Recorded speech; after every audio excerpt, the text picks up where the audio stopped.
Welcome to Shree Learning Academy. Our today's topic is shimming and refactoring. So let's get started. Shimming refers to the practice of adding supplementary or compensatory code to a system in order to modify its behavior while keeping the original code intact. To illustrate this concept, imagine a table on an uneven floor that wobbles. In such a scenario, a shim can be inserted under the leg of the table to stabilize it, without having to reconstruct or modify the table itself. The use of a shim can provide a swift solution for modifying the behavior of existing software or firmware code without having to alter the core code base. It can either alter operations on the spot or allow for testing of new options before making any modifications to the underlying code. As long as a shim is capable of accepting output from a preceding programming object or subroutine, and providing suitable input to the receiving element, it can be placed at any point in between the two. The function of a shim is to capture API calls, output, or messages from the initial element, process the obtained data, and then produce output that is compatible with the input of the subsequent element. Shims are commonly utilized to sustain legacy applications, when essential functionalities are no longer supported by the hardware platform. In such cases, the shim serves as a compatibility interface that bridges the gap between the outdated API and the new one. In addition to their legitimate uses, shims can also be utilized by malicious actors to insert alternative commands into an operating environment, implant hooks for surveillance and manipulation purposes, or gain remote access to and seize control of a target. There have been several documented cases of shimming attacks. Here are a few examples. In 2019, a group of cybercriminals were found to be using shimming attacks to steal credit card details from point-of-sale, that is POS terminals in several US states.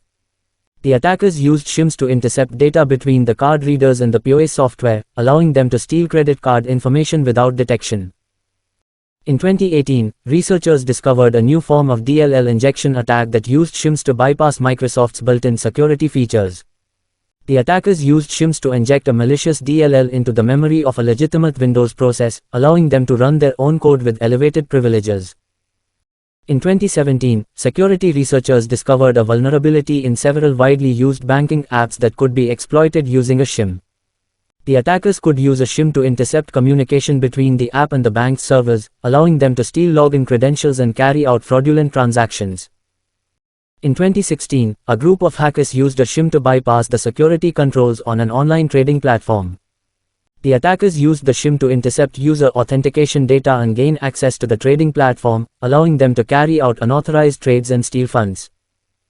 In 2015, a group of attackers used a shim to bypass the security controls on a popular social media site.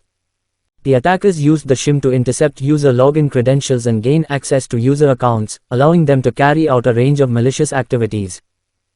Refactoring. Refactoring involves restructuring or reorganizing software code in a way that does not affect its externally observable behavior or produced outcomes. Its primary goal is to enhance the non-functional aspects of the software, such as quality attributes, non-behavioral requirements, service requirements, or constraints. Refactoring has the potential to enhance the readability of code, reduce complexity, facilitate troubleshooting, and simplify future expansion and extension efforts. It can also streamline internal programmatic logic and eradicate latent or unresolved bugs or weaknesses. When refactoring, the objectives are to uphold the existing external behavior and prevent the introduction of new bugs or flaws.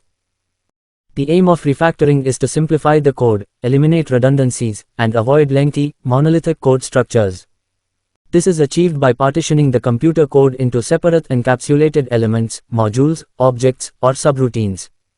Such an approach allows programmers to create code that is easier to test, validate, and modify. Many experts in the field consider refactoring to be a crucial practice for professional programmers.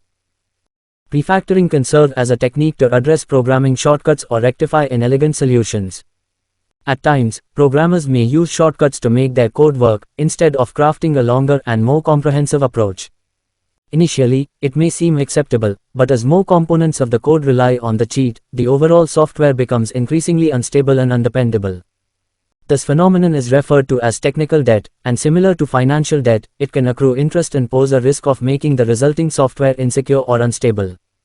Through refactoring, a programmer can replace shortcuts with appropriate instructions, allowing for more reliable and thorough modeling or crafting of behaviors.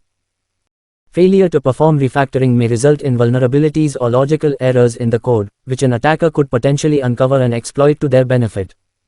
Fuzzing tools, which will be discussed in a later chapter, can expose these weaknesses. Any software containing such flaws and inadequacies is susceptible to unknown and zero-day exploits, putting its users at risk of attack. Thank you so much for watching this video. Do check out the written explanation on our website and don't forget to take this quiz based on this video. The links are in the description box below. Subscribe to our channel to watch more interesting videos. If you have any doubts, do let us know in the comment section and we will try our best to solve them for you. For private coaching, do contact us by visiting shreelearningacademy.com or on WhatsApp. See you in the next one.